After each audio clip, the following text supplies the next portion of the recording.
هلا بنات، شلونكم؟ ان شاء الله زينين. اليوم احنا مدللين برعاية علوش. اليوم السحور من ايد علوش. ايش حتسوي لنا؟ بعبع شلون مسطرة الجزرايات والفلفل. ها سالمين ايش بيها؟ دخل؟ يا حامل على الخير. اي والله حامل. شوفي بيها توم بيها بيها في الفلاية قصية ستطلع في الفلاية ببطنها. حامل.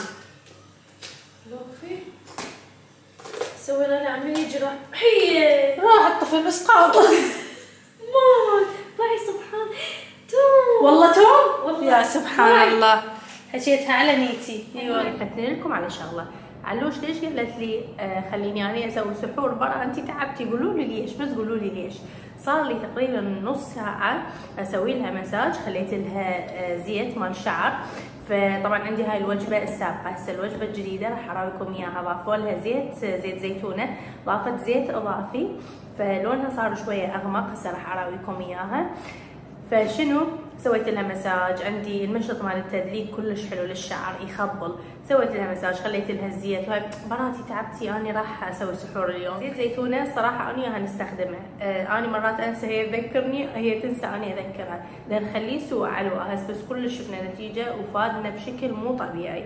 كلش بنات تدرون بي. اني صار لي كلش هواي استخدم زيت زيتونه، كلش حبيته. اني مو من النوع اللي احب اخلي زيوت بشعري، بس الشيء من اشوف عليه فائده لا والله التزم به. فهسه مسويه عروض كلش حلوه، عروض مالت العيد. استغلوها بنات، لان مو دائما يسوون مثل هيجي عروض.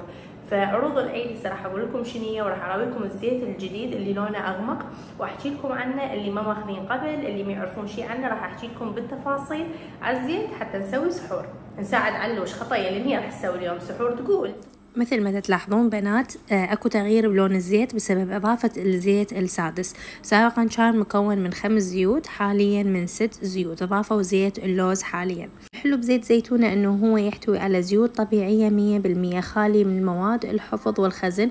طبعا يستخدم للنساء وللرجال وللاطفال من عمر سنة. المهام مالته انه هو يطول الشعر ويثخنه ويعالج التساقط، ويعالج مشاكل فروة الرأس.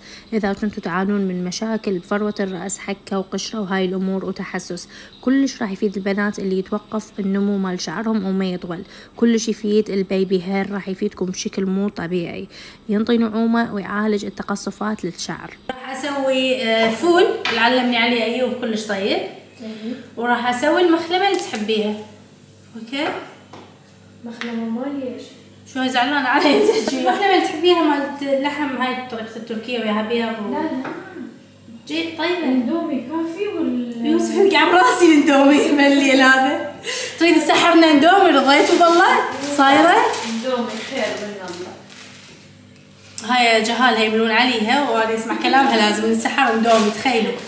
لا انتي سوي لهم واجد. لا بس طريقة علوش بالاندومي تجنن والله. صور لكم اياها. تخلي له جزر، تخلي له فلفل، صدق ما يشبع من عنده. يلا باشر الاجراء. انا ايش راح اسوي؟ راح اشرب شويه قهوه حتى اركز. لو بالسهره لا حبيبتي ماكو عطشان القهوه اشربها بالجمله. اول شيء ايش حنسوي احنا؟ راح نثرم البصل. نعم نحمسه، بعدين نثرم الطماطه نحمسها ونخلي عليه الفول. وتشوفون باقي التفاصيل حتى ما تتيهون. بس كلش طيب هاي الطريقه بالسحور، كلش تحبوها. والفول ها حبيبي كاسه انها من كاسه. هنا كاسه. مالي يندل. نترك البصل. مسويه مشتوره، مسويه على الميز باعوا والله صدق مسويه مثوره والله. يعني الوقت ما اتمنى يمشي من علوش تجي يمي والله. والله صدق يعني ما اتمنى يمشي الوقت. اتمنى الساعه توقف والله. يا ربي ما يحرمنا من بعض. قلبك.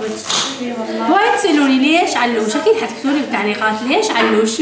لين اسم علوش ولد هي بنيه شنو اسمها؟ هذا كل التعليقات هيجي ليش علوش. انا اخذ لساني زوجها يصيح لها علوش، خاله تصيح لها مراوي امها. فدائما ارد اعود حلقي يصيح لها مروه. في يعني مراوي حلو يرهم لها، بس مشت عليها علوش بلساني. يعني هم كانوا بالبيت جناين اثنين نفس الاسم. مو هي مروه بمروه. فمن يسمون مروه على الجهال مثلا. مروه تعالي على ابنك نروح اثنيناتنا.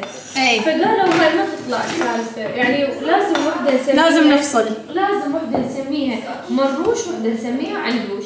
من سوء اختيار علوش. لا حلو علوش شقي، لا يقلها والله لا يقلها. صار 12 سنه على هذا الاسم. اي اني اسمع ابو بنين دائما علوش يعني علوش، ظل الاسم بعد ما اعرف اصيح لها مروه ابدا. اللي يصيح لي مروه ما اعرف. يلا اي والله ما اعرف اسمه، قد ما بعد 12 سنه على هذا الاسم. ها هي مشت عليش علوش. علوش.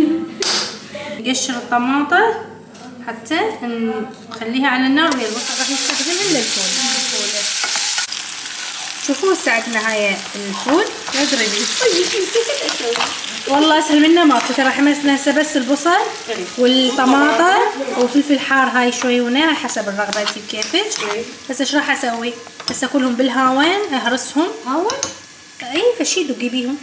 هسه اي هذا كله هسه اهرسه قبل ما نطفيه. نخلي ملح وكمون، وبعدين قبل ما نطفيه نخلي راشي ونخطه وخلاص. بعدين نوسع الوجه. اليوم السحور مالتنا برعاية النسايب. هاي الطاوة على رأي أيوب، ذوق أيوب، وهاي الطاوة مروان برعاية مروان. واني وعلوش نسينا هالمع شلون ننسى؟ برعاية علوش. يا سلام، يعني ماكو شي برعاية براء هنا. كمون والراشي. هاي كمون وراشي اخر شيء. اي خلي ملح شويونه شوفي هنا نخلي رشة ملح تمام. بعدين نخلي هذا كمون تمام. كلش احب الكمون. اي كمون ريحته تجنن. ذكر بالشتاء ما اعرف ليش الشتاء مو طالع. نص كيلو كمون وقع هنا بالطاوة. يلا عادي تغاضي انتي تحبيه. هو كل زين للمعده والقولون. انا اسوي شيء زين للمعده والقولون. شوفي الراشي وطيني كم مرقة معدنوس من التشيز. طبعا انا الخضره دائما الفها بالتشيز على مود ما تخرب، تبقى عندي فتره 10 ايام كل شيء ما عليه. يسبك لناس لو بس لا بس بالتشيز عوف. شوفوا بنات شلون تنهرس عندكم بهذا الشكل، كله تهرسون الفول هيجي تمام. خلي راشي تقريبا خاشوقتين اكل وبس. هاي نخلطها ونطفي النار. تعالي بوقي ما تحتاج شي. ماش حارة طيبة؟ شعيني أنا فنانة. انتي نفسك طيبة؟ شعيني أنا فنانة، حركت الطاوة من كثر ما نفختني. ها قلب طيب؟ ما يحتاج شي أطفي؟ لا طفي باذنجان يا باذنجان جزر وفلفل. والفلفل اريده يذبل. حلو كل شي يذبل. هسه هنا راح نطق على هاي المخلمة بيض بس. شلون سويتها؟ ما سويتها يعني نفس الطريقة العادية انه نحمس بصل وبعدين لحم وطماطة، لا سووا هاي الطريقة وشوفوا ايش قد طيبة بنات. شوفوا بقى بس نطق عليها بيض. بنات انا الطريقة مالتها اسويها مو مثل الطريقة اللي معتادين عليها انه نحمس البصل بعدين نخلي اللحم بعدين الطماطة، لا بالبداية اجيب طاوة اخلي بيها اللحم مكعب ماجي واسدها ماجي لحم. بعدين وراها اشوف اللحم استوى اشيل اللحم اخلي بالطاوه طماطايه واحده اثرمها ناعم واخليها الذب مالتها المي وبعدين تستوي. اني على صفحه مطلعه اللحم بارشه نص بصلايه وعاصره المي وخالي البصلايه على اللحم بماعون. تستوي عندي الطماطه ايش اسوي؟ اجيب اللحم اللي خلى عليه بصل اخلطهم سوا ويا الطماطه بالطاوه بعدين اذب عليهم البيض. طعمه يجنن يصير كلش طيب. هذا البيض رقيق قشر والله بسرعه يتفلش. يوسف كان بالاسواق ووجد يسوي شاي، الخبطه مال الشاي كل تقريبا 6 اشهر احنا نسوي هاي الخبطه. اي زين الخبطه العميقه. بس هاي الخبطه بنات تجنن. انا ما اشتري شاي ما اسوي، يوسف هو يسوي دائما لان الطعم والريحه اللي تصير بالشاي خرافيه. فايش قلت له؟ قلت له لا يوسف لو صايحني حتى اصورها البنات يستفادون من عندها. قال يلا بعد كل الناس خبره بالشاي؟ لا والله مو كل الناس. انا الشعب العراقي خبير بالشاي صح، بس انا هو يعني اشوف ناس يقولون انه نريد شاي طيب شلون شاي شلون تسوون شاي. انا من الناس قبل ما يسوي يوسف هاي الخبطه ما اعرف اسوي شاي الصراحه يعني. زين فشنو قلت له يوسف ما دام بعدنا بيها خلي اصور شنو خبطت لهم حتى اللي يحب يسوي هاي الخبطه اللي تجنن يستفاد من عندها. هسه ايش خبطت؟ اولا هن 4 نوعيات. انتم عليكم هاي المعدات مال يوسف عادي غلسوا تغاضوها. 4 نوعيات. جهان الازرق بما انهم ما عندهم هذا 90 غرام فجبت 2. زين ليش مو واحد؟ مو هو 90 غرام، مو كلنا لازم كلنا ربع. هذا شاي دو غزالتين. يعني إذا ذاك صار 200 غرام إلا 180 غرام. 180. زين. هذا شاي دو غزالتين، شاي غزالتين سحولة. زين. شاي أحمد أبو الهيل ربع. زين. وجيهان الأصفر. هذني كلهن. زين شنو الفرق الأصفر عن الأزرق؟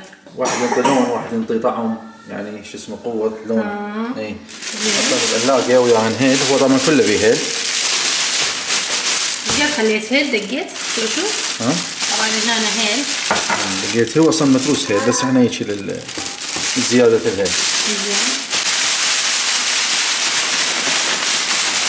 خليت تقريبا مو كلها بنات، خليت ربعها اللي يكفينا لمدة 10 أيام تقريبا. هذا نستخدمه، والباقي ضميته من يفرغ ارجع اخلي على مود شنو نحتفظ بالريحة وبالطعم الطيب، لان اذا كله خليناه تروح الريحة. اذا ظل معرض للهواء راح يروح بس الهيل، ويقول يوسف يلبس. زين. فاحنا خلينا نص او ربع العلبة هنا، ومن تفرغ راح نرجع نخلي بيها. شلونها؟ منين؟ رايكم؟ خلاص ولا ولا صار لك ساعة تاكل شنو كيسة ولا لقمة؟ شلونها؟ شلونك؟ شلونها؟ طيب عشتي. عبودي بيجامتك منين؟ من براند براء. لا بس قول لي البيجامة الحلوة مين لك؟ عجبتني. عجبتني. من ما خاله براء. تقدر تعرف لي اياها من تروح؟ اوكي.